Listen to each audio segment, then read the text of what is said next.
Bonjour, nous sommes toujours le samedi 24 janvier 2015. J'ai encore d'autres sujets à vous proposer. D'abord, par rapport au café philo, que je viens de créer, qui s'appelle Café philo autour d'un mot, je vous parlerai donc de la question du signifiant et du signifié, puisque c'est un petit peu l'articulation du café philo que je préconise et qui aura lieu dans ces locaux, dans nos locaux du siège de l'association La Vie Astrologique. Et je dirais que le mot-clé, c'est le mot consensus. J'ai employé d'ailleurs l'expression depuis quelque temps, l'ancien et le nouveau consensus. On prend un mot donné et on constate un consensus entre guillemets.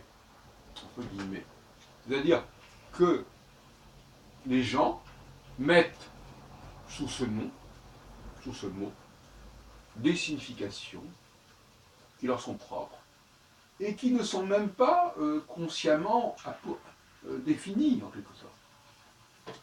Donc on emploie des mots, chacun garde pour lui-même la signification qu'il accorde à ce mot, il l'utilise, il donne l'impression que ce mot, il l'emploie dans le même sens que les autres, on s'en fout d'ailleurs, et voilà comment fonctionne la société.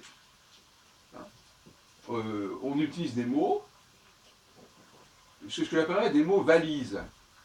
Je préfère encore le mot sac. On utilise des sacs. Le sac, c'est le signifiant. Ce qu'on met dedans, on ne le voit pas. Ce sont des sacs qui ne sont pas transparents. La plupart des sacs ne sont pas transparents. Et, par conséquent, on peut y mettre ce qu'on veut. Voilà. Le sac, un signifiant.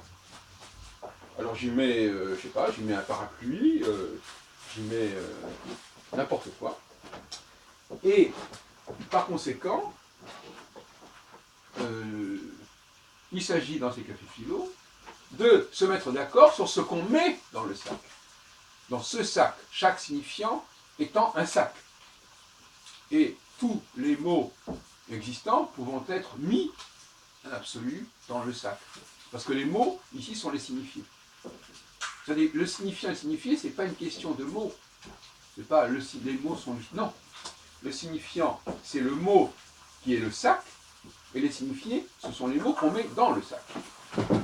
Alors, ce qu'on voit, c'est uniquement le mot qui est le sac, c'est le sac qu'on voit, et on ne voit pas ce qu'on met dedans. Et donc chacun se promène avec des sacs, promène avec un sac, voilà, j'ai le même sac que toi, mais j'y mets pas forcément la même chose. Et donc la question c'est, est-ce qu'il faut que chacun mette dans son sac, quand c'est le même sac, parce que si c'est pas le même sac, c'est encore autre chose, mais si c'est le même sac, est-ce qu'on n'est pas censé y mettre la même chose? Et c'est ce travail qui est à faire, un travail de psychanalyse collective, qui consiste à se mettre d'accord sur ce qu'on met dans le sac, sous ce mot, on emploie cette expression, sous ce mot, c'est-à-dire sous ce signifiant, on met le signifiant tout en haut, et puis sous le signifiant, qu'est-ce qu'on met? Et ça, ce sont les signifiés.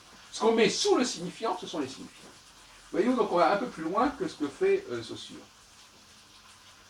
Alors, j'aurais aussi, parce que je ne veux pas multiplier les vidéos, je voudrais aussi revenir sur la question juive. C'est une des grandes questions qui m'intéressent.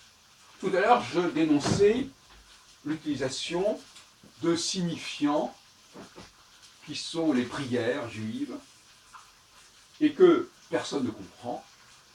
Hein, parce que même les gens qui sont très, très bons en hébreu, finalement, ce sont souvent une langue archaïque qu'on ne comprend pas.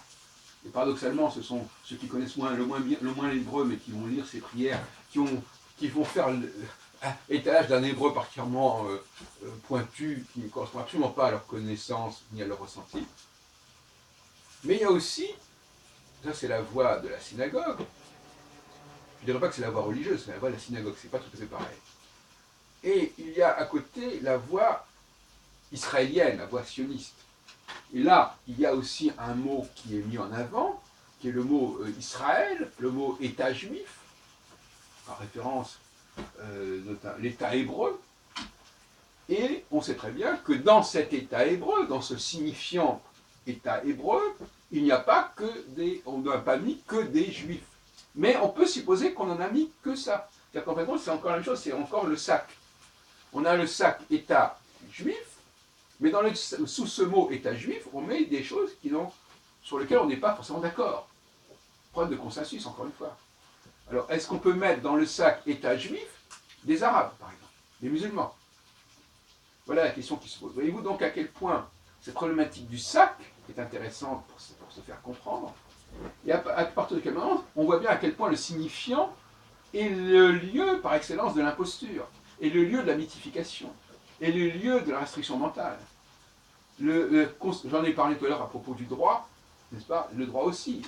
On met en avant un argument, on met en avant un texte, et en réalité, on veut faire passer autre chose. Alors, donc c'est la dialectique du vouloir et du pouvoir. Le pouvoir, quelque part, c'est le mot lui-même, qui ne fait sens que consensuellement, et le vouloir, c'est moi qui vais mettre mon propre signifié dans ce système, en faisant croire que je suis dans le consensus.